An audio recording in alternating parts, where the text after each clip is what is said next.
cleaned myself and brushed my teeth, and when I got back, Ellie was already sleeping peacefully, wrapped in a blanket. Okay, but the guards, though?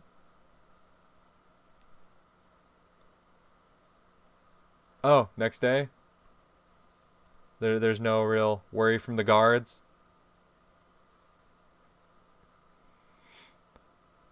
I dreamt that we were breaking up. Damn, that's a good sign. Ellie was shouting, breaking dishes, packing suitcases. No, you know what? Breaking dishes, huh? I don't think that's Ellie. But I think there is someone that might fit that wheelhouse. Taking all of her things out of the wardrobes, much more than I remembered there ever being. She accused me of a very possible thing of having spoiled her best years just by existing. I was just sitting on the bed, my head lowered, listening to the endless angry tirade, somewhere deep inside feeling relief for this finally being over. Yikes. Can you wake up from a smell, I wonder? First you open your eyes, your consciousness returns to the waking world, and only then does it start to perceive the strange smells that just aren't right for your house. Something was burning. Jumped out of bed and began to shake my head, dumbfounded. Seemed to be no smoke, but also no Ellie. She tried cooking. I dashed to the kitchen and found her standing by the stove. What are you doing? I asked angrily, still half asleep. Making breakfast. At least trying to. She replied in alarm and stepped away from the stove. On the pan, tortured beyond measure like Giordano Bruno at the stake, some poorly cut vegetables had tragically died. Nearby stood a bowl with partially mixed eggs and fragments of their shells. I used to think this only happens in manga. What? When some people are this bad at cooking. Well, excuse me. She pouted but looked angry with herself more than anything. Just never had a reason to learn. You couldn't play bass before too. I still can't. I sighed and threw the charred remains to the trash. Alright, I'll show you how it's done. She taught me to play the guitar, so it's my turn now. Yeah, nice little cooking lesson. That's sweet. I ended up with a pretty decent omelet with vegetables and ate it with great pleasure, partially due to having skipped dinner yesterday. See, wasn't that difficult. Uh-huh. And next time it's my turn. Looking forward to it, I replied sarcastically. Hi. For a moment you could almost think that this was a normal conversation between a normal young couple on a normal morning. But looking at Ellie, I couldn't get yesterday night out of my head. We seemed to have come to some sort of compromise, or at least I'd forced her to accept my point of view. Ellie wasn't a complete sociopath and couldn't in all seriousness say her behavior was normal. At least openly. It was obvious that in her mind she didn't really agree with me, and more importantly, she couldn't quite tell good from bad. Not that I was much better. About your guards. To be honest, I didn't want to have this conversation at all. I told you I'll handle it. Her expression darkened immediately. It was weird that nobody had called me yesterday.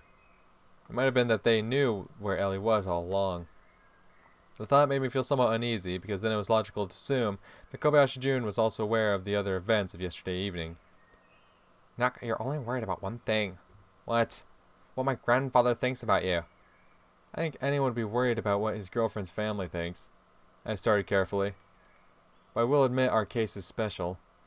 I wish I could be special to you in any other sense. She sighed and turned away. Ellie, I can't completely abandon common sense. After all, we live in... You did not just fucking say that. You did not just fucking say that. Fuck you. Fuck you. No, fuck you. You did not just fucking put that line in there. You did not just fucking put that line in there. I know you didn't just do that. Oh. Oh. Oh. Oh. Fuck you. A society. Yeah. Ellie confirmed absentmindedly. Are we going to school? Let's go.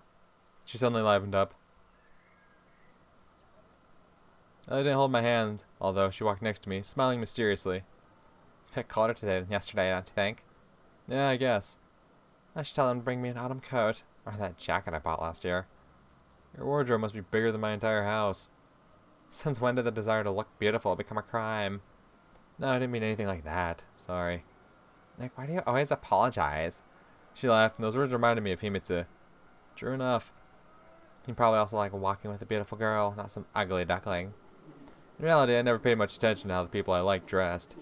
Catherine, Himitsu. It took an effort for me to remember what they usually wore. I don't call them fashionistas either. I guess.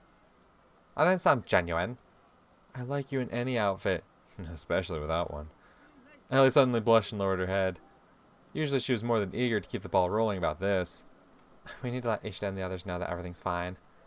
I don't think they're particularly worried. Why's that? Well, because... Shit, me and my tongue. Because it's not the first time something like that happened. In for a dime, in for a dollar. Ishita just can't keep his mouth shut, can he? She tisked, irritated. Here I thought we decided not to keep secrets from each other. Not that we'd actually agreed on anything of the sort, but that line usually works. I wasn't hiding anything from you. Not on purpose. So you're just going to omit a thing or two? Come on, Nick. Enough already. She pleaded and hung onto my arm. Such a beautiful day, and you're doing it again. You just said it was too cold. I knew I was grumbling like an old man, but couldn't help it. The complaints were leaping off my tongue by themselves. I didn't say it was cold. I said I need a coat. Yeah, sorry. Complaints followed by apologies. Where did I ever learn that? At school, the topic of my and Ellie's relationship had already lost its luster, so we were no longer looked at like exotic animals in a zoo, which I was more than happy about. I never wanted to be the center of attention, so I didn't know how long I'd be able to last. But the spotlight is capricious, and people were already whispering about a guy from another class who'd knocked up his girlfriend. Alright, see you later. Ellie's goodbye sounded rather cold. Bye. I deliberately took my time changing my shoes, pretending to struggle with untying the messy laces. This day started better than it could have, especially considering the events of yesterday. But how would it end? That's ominous foreshadowing. But how would it end? I don't know, and I'm kind of scared to find out. I was sitting in the classroom, spinning a pencil in my hand. I always found tricks like that difficult. It impressed me how effortlessly they came to some people. Kagome, for instance. She was spinning a pen with all 5 of her fingers at a speed that made her hand look like a race car and mine a Toyota from the 1930s. Annoyed, I slammed the pencil back onto the desk loudly and was reprimanded by the teacher for it. Back to Ellie. Was her irrepressible love of fun really the only part of the problem? It was worrying how defensive she got every time I tried to discuss it with her. I was trying to take Ellie's favorite toy from her. I can understand that, but was I just a toy to her as well? You grow out of playing with toys, or get tired of them, and if they break, it isn't really much of a deal. What you thinking about, pal? Kyosuke approached me during break, slowly looked around, brushed off the chair next to me, and sat on it with such caution you'd think he was afraid to break it.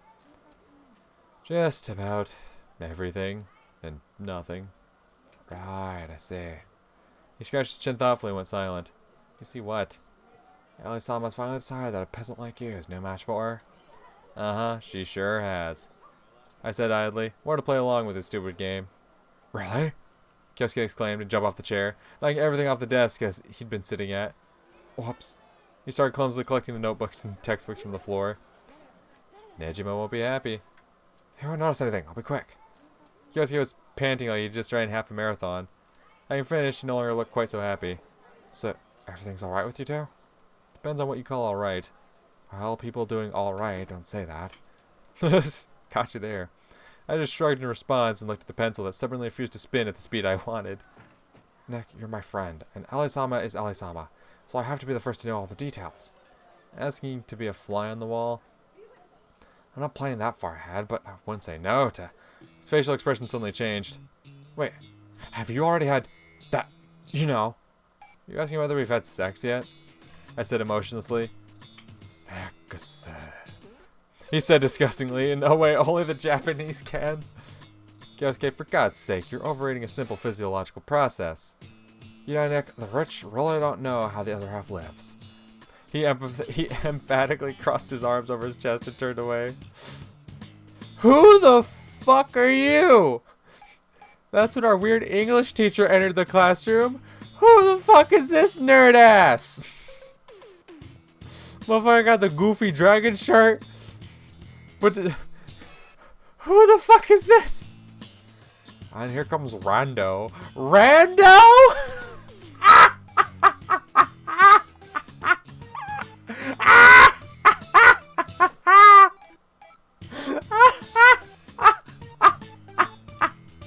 Of course, this goofy bastard's name is Rando.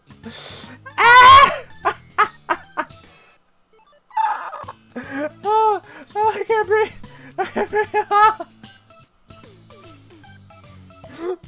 What kind of fucking whack-ass left turn is this? Why rando? Why rando all of a sudden? Kyosuke scoffed. Since our school is supposed to be an elite one, students were expected to know English well enough to communicate with native speakers by the time they graduated. But Mr. Stone didn't know a word of Japanese, which made the whole situation strange. Hi, fellows. How are you? He cheerfully waved at us with the attendance list. Never better. Although I personally wasn't bothered at all. Which you couldn't say about Kyosuke, whose academic record generally wasn't outstanding. Were you discussing girls, or was that just my imagination? Mind if I join? I do mind, Mr. Stone. Rando Stone.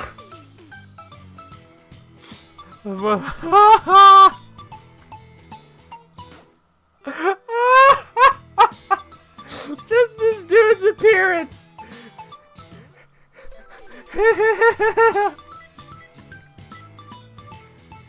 Bro, his glasses, when you compare, are crooked on his eyes, but they line up with like his nose and mouth. Like look, like the tops of his eyes are like here. So you got like the top of this frame like almost right on par with the eyelid here. But then there's like a good amount of space between the top of this frame. It's like crooked, it's rotated a bit. But it's like perfectly perpendicular. It's perfectly parallel with the mouth and perpendicular with the nose. This man's face has got a lot going on. And then that fucking soul patch, dude. Like the bartender can rock it, but you, homie? Oh no. Rando Stone.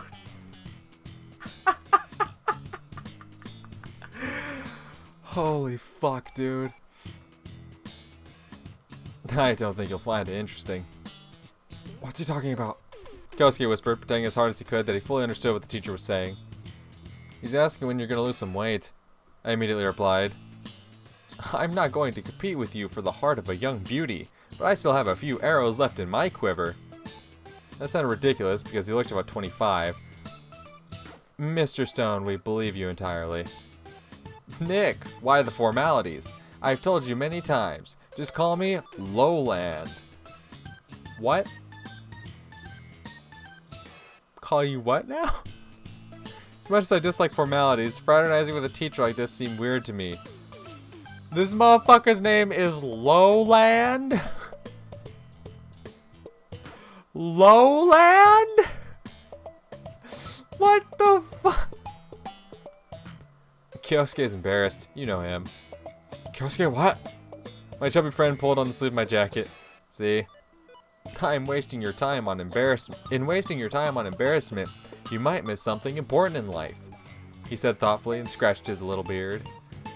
You do know that I came to Japan primarily to learn Zen Buddhism, right? It clearly wasn't to teach English. He wasn't exactly good at that. The idea of finding harmony between oneself and nature has been distorted in the West. Ancient practices have been put to serve short-term gains, and their core, their integrity, has been brutally torn from them. Meditation is meant to be used as a tool to learn a judgment-free perception of reality, not to relieve stress after a hard day spent in battle for capitalistic ideals. And I believe that only here, in the East, do people still preserve the true ideals of Buddhism. He's a weeb. I quickly glanced at Kyosuke, who was batting his eyes in clear confusion. I found myself doubting that Rando would be able to find what he was looking for here. This is all very interesting, Mr. Stone. I'm not saying that you should cast off everything worldly and leave for a monastery. Not at all. While you're young, you have every right to enjoy life. Corporations are the evil everyone must fight, externally as well as internally. Okay, Mr. Stone. It was strange to hear that from a man who worked at a school mostly running on Kobayashi Corporation money. Do you understand me? We understand you perfectly, Mr. Stone, I said enthusiastically. What the hell is he saying here? Kyosuke wouldn't stop. Then, I hope today's lesson will go without any problems. He got embarrassed and walked to his desk. Rando at his best. Why do you even call him Rando? Most other people were better than Kyosuke at English, but almost none of the Japanese students were happy that Mr. Stone couldn't speak a single word of their language. So he was often ignored or even openly teased. To give him some credit, he took it calmly and, when could, fired back with some clever responses. But the words of the strange English teacher, Lowland Stone, had found a place in my heart.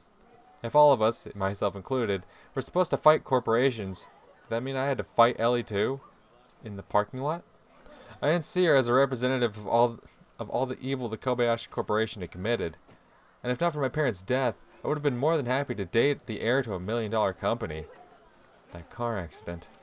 I convinced myself I had no time to think about it, that I had more important things to worry about. Was that really the case? Was I just cowardly ignoring the moral dilemmas I couldn't or didn't currently want to resolve? Still, even if there was a cauldron kept ready in hell just for Kobayashi Jun, Ellie had nothing to do with it. Deep in my thoughts, I didn't notice the bell ring or Mr. Stone politely ask the students to take their seats. But far from everyone listened to him. Lunch break is always the busiest time. Some people run to the cafeteria right after class to get the best seats. Some take out bentos they'd brought with them, and some, like me, just sit and look out the window, expecting lunch to find them on its own. Kyosuke went to another class on very important business, while Michael helped Mr. Stone bring a huge map of the U.S. he dragged in for the lesson back to the staff room. I was about to head to the cafeteria, just sitting around hungry was a bad idea after all, when Kagome approached me. "Wanna have lunch with me?" She put a bento box on my desk. The few students still left in the classroom shot us disapproving looks. I remember Kagome's promise not to talk to me at school. "If you don't, I'll leave at once," Kagome said before I had managed to return to my senses. Rejecting her offer wasn't easy. It wasn't even about Iwamoto specifically, but just normal politeness. Besides, my stomach definitely preferred homemade bento to cafeteria food. "Thank you." She sat opposite to me on an empty chair, put an identical bento in front of her. The bento was delicious, as expected from Kagome. She was eating quietly, constantly glancing at me. No, more like blatantly staring. Do I have rice on my face or what? It finally got to me. "No, why do you ask?" "Because you're looking at me, so..." "How?" So, I don't know, like this." "What else am I supposed to look at?" She asked with genuine surprise. In another situation, if there was someone else in Kagome's place, I think she was flirting with me. "Iwamoto-san." I started as politely as I could. "Just tell me honestly, what are you trying to achieve?" "Do I need any special reason to thank my savior, even by just offering this humble bento?" Enough already. Angered, I pressed my thumb against the chopstick so hard that it cracked. "Nico-san, not everyone has an ulterior motive. Who are you hinting at?" "Who indeed?" She pretended to be seriously thinking about it. I wanted to just stand up and leave, but something was stopping me. If I didn't know you, I'd think you were in love with me. "Do you know me, Nico-san?" she asked mysteriously. Kagome had fallen in love with me? No way. Yeah, no, that'd be crazy, right? Although, why not? Could I explain Catherine's, Himitsu's, Ellie's feelings for me with logic alone? And if it was more or less clear with the first two, Ellie's feelings remained a mystery to me to this day. "Thanks for the bento, but I don't think it's entirely appropriate." "Are you afraid of Kobayashi's jealousy?" She smiled cutely. Damn right she did. "I am not." And then Ellie actually appeared in the doorway. Fuck! Ah! Fuck. I figured, but god damn it.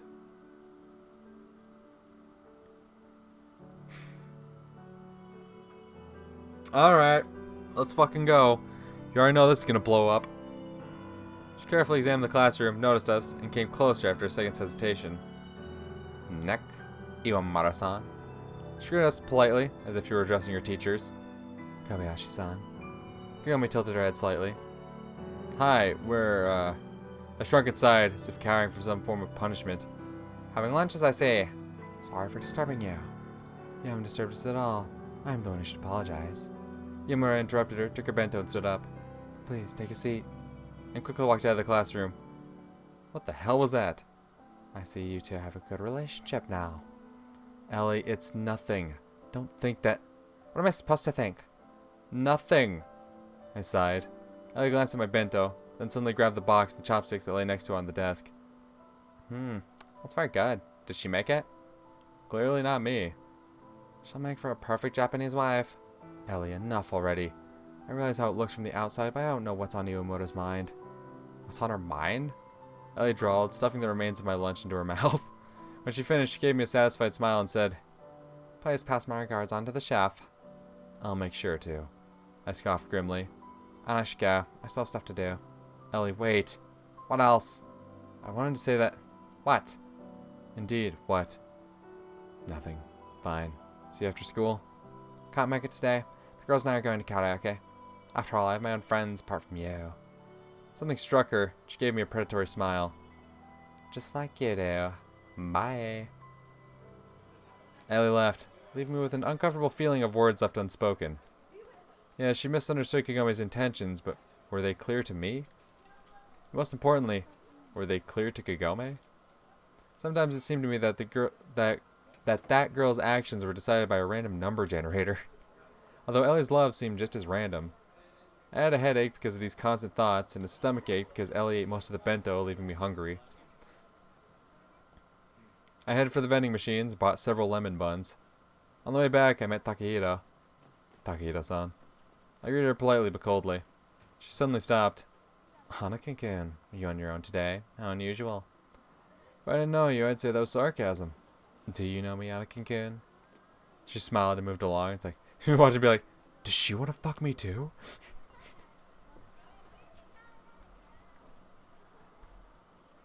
Jesus, did I know anyone at this school? That'd be like the most hilarious gag. It's just like, he's like talking with Kyosuke. He's like, man, if I didn't know you, do you know me? Son of a bitch. And he just slowly goes crazy. It's like everyone he's ever interacted with is just like, do you know me? He's at the bar, like trying to drink it away with the bartender. He's like, man, bartender, if I didn't know you, Golia, do you know me? She's like, no. Well, I definitely knew Kyosuke. Do you know him? Just before the bell rang, he returned to class and walked to me. She saw Ellie-sama. She seemed upset. Did you say something to her? My entire life doesn't revolve around Ellie, you know. Although you wouldn't say that looking at my life lately. Nick, what? If you want to know, ask her yourself. I waved him away and blankly stared at my textbook. Kyosuke grumbled something and returned to his seat. I suddenly felt ashamed for treating him like this. He wasn't doing it out of malice, it was just his personality. I had no other friends but him. Class was over pretty soon, and I realized it was the first time in a while I'd had some time for myself.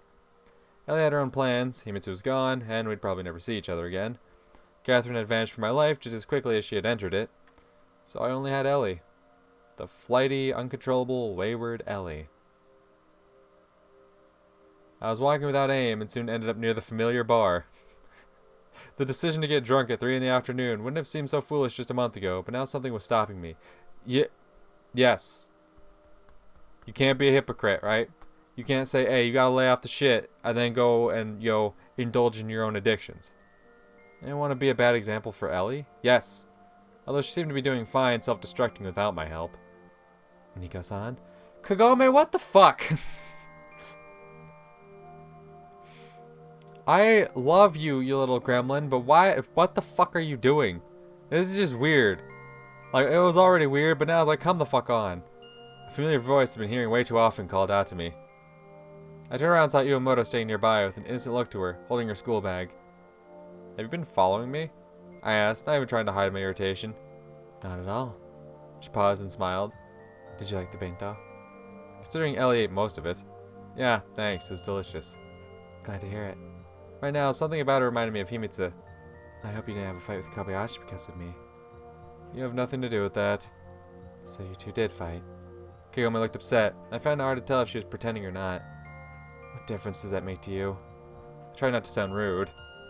Well, I'm worried about you, Nico-san. Is that so hard to believe? Her surprise seemed genuine, even.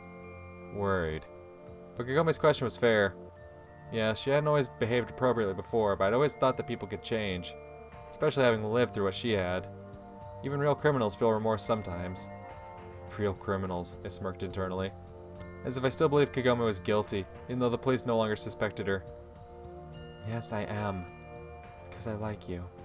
You like me? I exhaled. Oh, I didn't mean that. I wanted to say that I'm grateful for you saving my father and getting me out of jail, and shook convincingly embarrassed. Well, Nico-san, you shouldn't make a girl say these things. I didn't. This kind of conversation felt weird to me, as if we were acting out a play. It's like, you shouldn't make me say these things. I'm actively wishing you would shut up, honestly. Like, with the difference being that Kagome had the script while I had to improvise.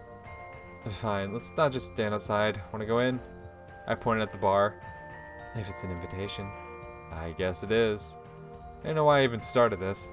Maybe I really didn't want to talk in the middle of the street. Couldn't summon the courage to shoot Iwamura away after what she'd said.